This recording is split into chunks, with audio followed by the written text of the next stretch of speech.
Aujourd'hui, je suis heureuse de partager avec vous la dévotion matinale de ce jour, tirée du dévotionnel Comment créer votre miracle, qui est un manuel d'enseignement, de méditation et de prière quotidienne, dont l'auteur est le bishop Ouattara Mohamed Idriss. J'en ai fait une sélection que je pense va nous édifier, dont le thème central est les alliances, les trônes et les autels. Alors, dans ce dévotionnel, à la page 38, dont le thème est le suivant: comprendre le concept de l'autel. Le texte de base qui va soutenir ce thème est tiré de Apocalypse au chapitre 8, versets 3 à 5. Je lis la parole du Seigneur. Et il se tint sur l'autel, ayant un encensoir d'or. On lui donna beaucoup de parfums, afin qu'il les offrît avec les prières de tous les saints sur l'autel d'or qui est devant le trône. Et l'ange prit l'encensoir, le remplit du feu de l'autel et le jeta sur la terre. Fin de lecture. Alors, je lis à présent le commentaire qu'a fait le bishop Ouattara Mohamed Idriss sur le thème comprendre le concept de l'autel. L'apôtre Jean, en nous dépeignant dans le livre de l'Apocalypse les réalités célestes qu'il a eu le privilège de voir, nous instruit sur le fait qu'il y a devant le trône de Dieu un autel éternel. De prime abord, le concept de l'autel est divin et céleste. Tout autre autel, à l'image des autels bâtis par nos patriarches, Noé, Abraham, Jacob et Moïse, n'étaient que des relais de l'autel devant le trône de Dieu. En d'autres termes, ils bâtissaient des autels pour se connecter à l'autel devant le trône de Dieu. C'est pour les mêmes raisons que Dieu a demandé à Moïse de bâtir l'arche de l'alliance, qui est un autel lui permettant de descendre parmi son peuple et à son peuple de monter vers lui par des prières et des offrandes, par l'intermédiaire, bien sûr, des esprits à cet autel, c'est-à-dire les anges. C'est là que je me rencontrerai avec toi, du haut du propitiatoire, entre les deux chérubins placés sur l'arche du témoignage. Je te donnerai tous mes ordres pour les enfants d'Israël. Exode 25, verset 22. L'autel, l'arche de l'alliance par définition, était un lieu de prière et de sacrifice permettant aux enfants d'Israël de monter vers Dieu et permettant à Dieu de descendre au milieu de son peuple. À un autel, les hommes élèvent des prières et des sacrifices. C'est aussi à travers ces saints anges que Dieu fait des mouvements à un autel qui lui est dédié. Les anges à l'autel montent avec les prières et sacrifices et descendent avec l'exaucement pour répondre à ceux qui sollicitent l'Éternel. Ainsi, toutes les prières et sacrifices qui étaient faits sur l'autel, sur terre, étaient transférés et représentés dans le ciel sur l'autel d'or, devant le trône de Dieu. Et c'est de là que les anges faisaient descendre le feu de l'exaucement sur la terre. Et l'ange prit l'encensoir,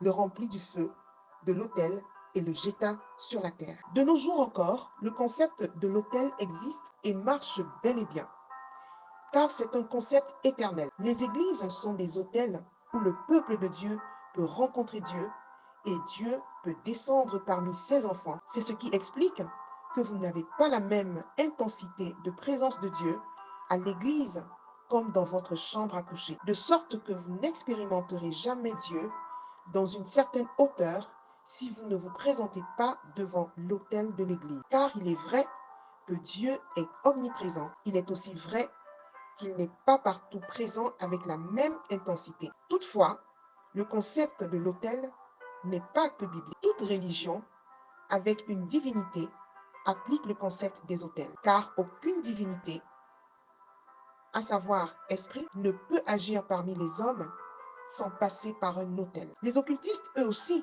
maîtrisent et appliquent intensément le concept des autels. L'autel peut simplement être un bloc de pierre ou un rocher sortant de terre sur lequel on fait des sacrifices et offrandes destinées à une divinité. Ainsi prend fin le commentaire du bishop Ouattara Mohamed Idriss. Alors, ce qui est essentiel à retenir, c'est que le concept de l'autel est d'abord divin. L'autel tient son origine de Dieu, tel qu'il est écrit et tel que nous l'avons lu dans Apocalypse 8, verset 3 au verset 5. La deuxième chose qu'il faut retenir, c'est qu'un autel est le point de contact entre Dieu et les hommes par le canal des anges. Et troisième chose qu'il faut retenir, c'est qu'une église est un autel et qu'il est plus intéressant d'être à l'église en présentiel que d'être à la maison, écouter les sermons, les prédications à partir des réseaux sociaux par exemple. Car s'il est vrai que Dieu est omniprésent, c'est-à-dire qu'il est présent partout, il est aussi vrai qu'il n'est pas partout présent avec la même intensité.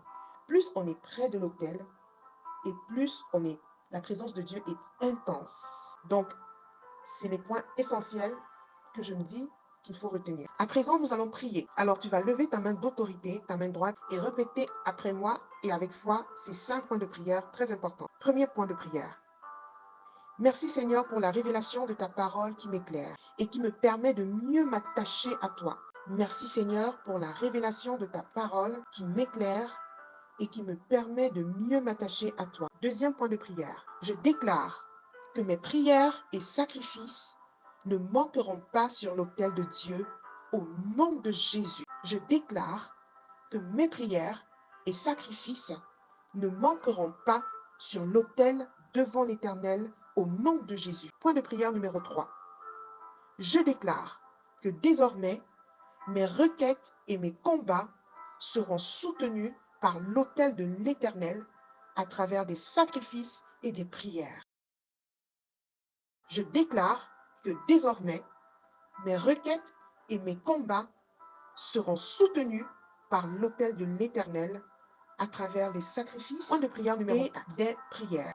Je maudis tout autel qui combat ma destinée et je le réduis à néant avec le marteau de l'Éternel au nom de Jésus. Je maudis tout autel qui combat ma destinée et je le réduis à néant par le marteau de l'Éternel au nom de Jésus. Ici, pour ce point de prière numéro 4, tu peux élaborer ce point de prière en fonction des difficultés, des oppositions que tu rencontres. Si par exemple, tu as du mal à trouver du travail ou tu as du mal à percer dans le milieu des affaires, ou tu as du mal à te marier, à enfanter, ainsi de suite, tu déclares, tu dis, je déclare que, par exemple, le point de prière numéro 4, tu dis, je maudis tout autel qui combat mon travail, qui combat mes percées financières, qui combat mon mariage, qui combat mon enfantement, etc., etc. Et je le réduis à néant avec le marteau de l'Éternel au nom de Jésus. Point de prière numéro 5, c'est le dernier point. Je déclare que plus aucun autel en dehors de celui de l'Éternel ne dictera ses lois dans ma vie. Au nom de Jésus, je déclare que plus aucun autel en dehors de celui de l'Éternel ne dictera ses lois dans ma vie au nom de Jésus. Ainsi prend fin donc nos 5 points de prière. Seigneur, je te rends toute la gloire. Je te dis merci pour l'exaucement que tu fais à chacun d'entre nous de ces 5 points de prière que nous avons élevés vers toi. Alors, bien-aimé, je te remercie de ton attention.